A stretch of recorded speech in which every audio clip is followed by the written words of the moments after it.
हाय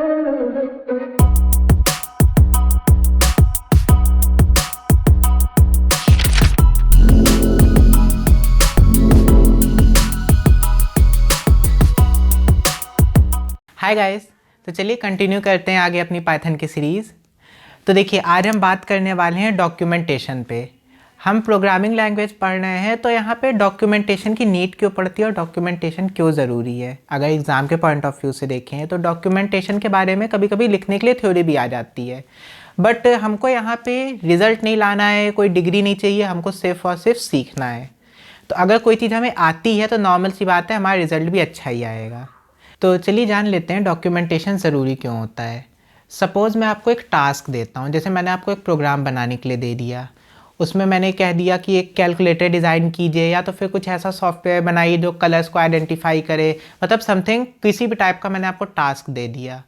तो direct system पे बैठने से पहले एक अच्छा प्रोग्रामर क्या काम करेगा, सबसे पहले वो कॉपी पेन उठाएगा एंड देन उसका एक रफ स्ट्रक्चर क्रिएट करेगा कि उसको प्रोग्राम किस तरीके से बनाना है, उसमें क्या क्या चीज़ों की ज़रूरत पड़ेगी। जिस तरीके से मान लीजिए जैसे आप अपने घर में जब पार्टी ऑर्गेनाइज करते हैं तो एक स्ट्रक्चर बनाते हैं ना कि हमें क्या क्या चीज़ों की ज़रूरत पड़ने वाली है और हम किस तरीके से सारी चीज़ें ऑर्गेनाइज़ करेंगे। तो उसी तरीके से हमको सारी की सारी चीज़ें ऑर्गेनाइज़ करनी पड़ती है, तो उसी को हम डॉक्यूमेंटेशन कहते हैं। ठीक, अब डॉक्यूमेंटेशन में कई स्टेप्स आते हैं। जैसे सबसे पहले हम किसी भी चीज़ का रफ स्ट्रक्चर बनाते हैं। जैसे कि मान लीजिए हमें कोई पार्टी ऑर्गेनाइज करनी होती है तो एक रफ स्ट्रक्चर बना लेते हैं कि ये चीज़ें रहेंगी एंड देन चलो ठीक है, इस तरीके से काम हो जाएगा हमारा। ठीक, उसके बाद हम उसको किस तरीके से एकदम सिस्टमेटिक वे में करेंगे। तो पहले कौन सी डिशेस आनी चाहिए हमारे गेस्ट के सामने, स्टेप बाय स्टेप सारी चीज़ें हमें प्रॉपर वे में अरेंज करनी पड़ती है। एंड देन तो उसके बाद बात आती है इवेंट्स की कि पार्टी में कौन कौन से इवेंट्स होंगे। जैसे मैजिकल चेयर हो गया, ग्रुप डांस हो गया, इस तरीके से कौन कौन से इवेंट ऑर्गेनाइज करने हैं। अब देखिए कोई ज़रूरी नहीं है कि आप किसी समय पे कोई भी इवेंट ऑर्गेनाइज कर देंगे तो अच्छा लगेगा। तो टाइम टू टाइम हर एक इवेंट किस समय पे ऑर्गेनाइज होना है वो भी आपको डिसाइड करना पड़ेगा। तो मतलब कि पूरा का पूरा डॉक्यूमेंटेशन जो है स्टेप बाय स्टेप आप अपने प्रोग्राम में क्या करने वाले हैं उसका डॉक्यूमेंटेशन ज़रूर कीजिए। देखिए डॉक्यूमेंटेशन कोई ज़रूरी नहीं है कि आप डॉक्यूमेंटेशन आप अपने सिस्टम पे भी कर सकते हैं, बट मैं आपको सजेस्ट करूँगा कि सिस्टम पे फ्री हैंड राइटिंग लिखने में हमें प्रॉब्लम होती है। और मान लीजिए आप एक आईपैड यूज़ कर रहे हैं तो आप उसमें पेन वगैरह रहती है, आप उससे लिखते हैं, फिर भी हमें उतना ज़्यादा उस पर कॉन्फिडेंस नहीं आता है, फिर थोड़ी बहुत प्रॉब्लम क्रिएट होती है। वहीं पे आप कॉपी पे सबसे पहला डॉक्यूमेंटेशन का रूल, तो सबसे पहला डॉक्यूमेंटेशन आता है सूडो कोड। अब ये सूडो कोड क्या है?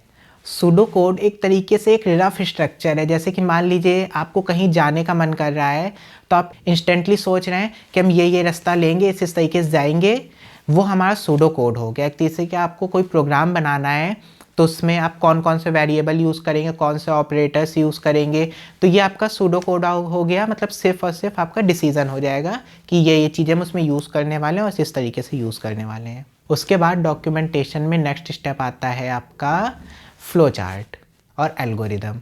अब देखिए फ्लो चार्ट में क्या होता है, आप जब कोई भी प्रोग्राम किस फ्लो में वो स्टेप बाय स्टेप चलेगा वो होगा उसका फ्लो चार्ट। नेक्स्ट आता है आपका एल्गोरिदम।